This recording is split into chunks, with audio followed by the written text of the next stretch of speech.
பார்த்தீங்களா, சுட சுட சாதத்தில், ஆவி பறக்கிற சாதத்தில் நெத்திலி கருவாட்டு குழம்புங்க. அது இந்த மழை காலத்துக்கு செஞ்சு சாப்பிட்டோம்னா வேறு லெவல் டேஸ்ட்டாக இருக்கும். எவ்வளோ வேணாலும் சாப்பிட்டுட்டு இருக்கலாம். 2 அப்பளத்தை பொரித்து இந்த கருவாட்டு குழம்பு செஞ்சோம்னா சாப்பிட்டுக்கிட்டே இருக்கலாம். அவ்வளோ சூப்பராக இருக்குங்க. இன்றைக்கி மண் சட்டியில் சூப்பராக இந்த நெத்திலி கருவாட்டு குழம்பு தான் செய்ய போகிறோம். வாங்க வீடியோக்குள்ளே போவோம். கருவாட்டு குழம்பு செய்கிறதுக்கு பார்த்திங்கனாக்கா மண் சட்டியில் நல்லெண்ணெய் தேவையான அளவு ஊற்றிக்கிறேங்க. அது கூட பார்த்திங்கன்னா 1/2 ஸ்பூன் கடுகு, 1/2 ஸ்பூன் வெந்தயம், 1/2 ஸ்பூன் சோம்பு, இது 3ஐயும் போட்டுக்கிறேன். கூடவே பார்த்திங்கனாக்கா 10 பல் சின்ன வெங்காயம் கட் பண்ணது, 10 பல் பூண்டு, இதையும் போட்டு நல்லா வதக்கிடலாம்.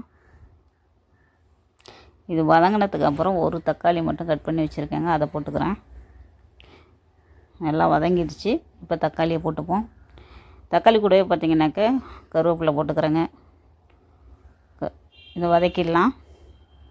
இது நல்லா வதங்கினதுக்கு அப்புறம் முருங்கைக்காய், பிஞ்சு கத்திரிக்காய் எடுத்துகிட்ருக்கேங்க, அதையும் போட்டு நல்லா வதக்கிடுவோம்.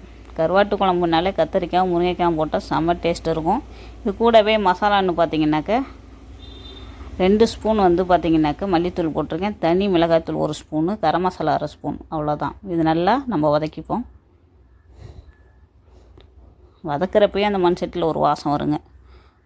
புளி கரைசல் பார்த்திங்கனாக்கா லெமன் அளவுக்கு எடுத்துக்கிட்டு அதை கரைச்சி வச்சுருக்கேன், அதை ஊற்றிக்கிறேன். தேவையான அளவுக்கு தண்ணி ஆட் பண்ணிக்கிறேன். 1 கிளாஸ் புளி கரைசலுக்கு 2 கிளாஸ் தண்ணி ஊற்றிட்டுருக்கேங்க.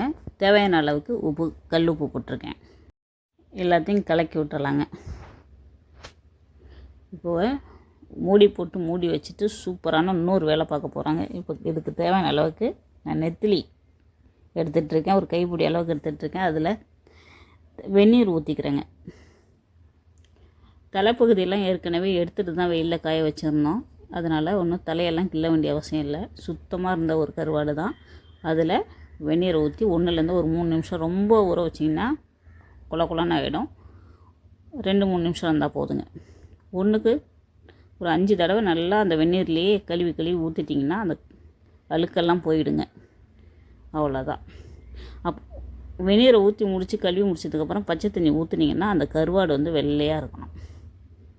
அவ்வளோதான். எவ்வளோ வெள்ளையேன்னு இருக்குது பாருங்கள், சூப்பராக இருக்குல்ல.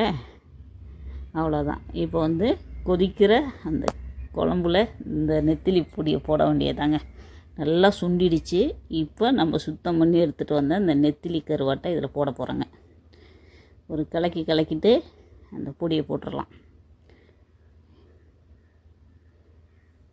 பார்க்குறப்பவே எச்சி ஊறுதுங்க. அது அந்த கருவாட்டு குழம்புனாலே ஒரு தனி ஸ்பெஷல் தான்.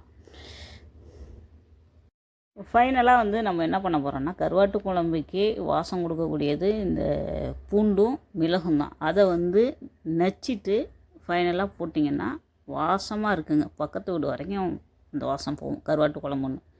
அவ்வளோதான். 3 நிமிஷம் 5 நிமிஷம் வச்சுருந்துட்டு சிம்லேயே ஃபைனலாக அந்த கொத்தமல்லியை தூவிடலாம். இப்போ ஒரு கலக்கிட்டு நம்ம மூடி போட்டும் எடுத்து வச்சு தேவையான டயத்தில் சாப்பிட வேண்டியதாங்க. நான் சுட சுட சாதத்தில் அப்படியே போட்டு சாப்பிட போகிறேன். நீங்களும் இந்த மாதிரி ட்ரை பண்ணி பாருங்கள். அது நெத்திலி கருவாடு சொல்லவே தேவையில்லை. மறக்காமல் வீடியோ பிடிச்சிருந்தா ஒரு லைக்கை தட்டி விட்டுருங்க. இது வரைக்கும் என்னோடய சேனலை பார்த்தவங்களுக்கு ரொம்ப ரொம்ப நன்றிங்க.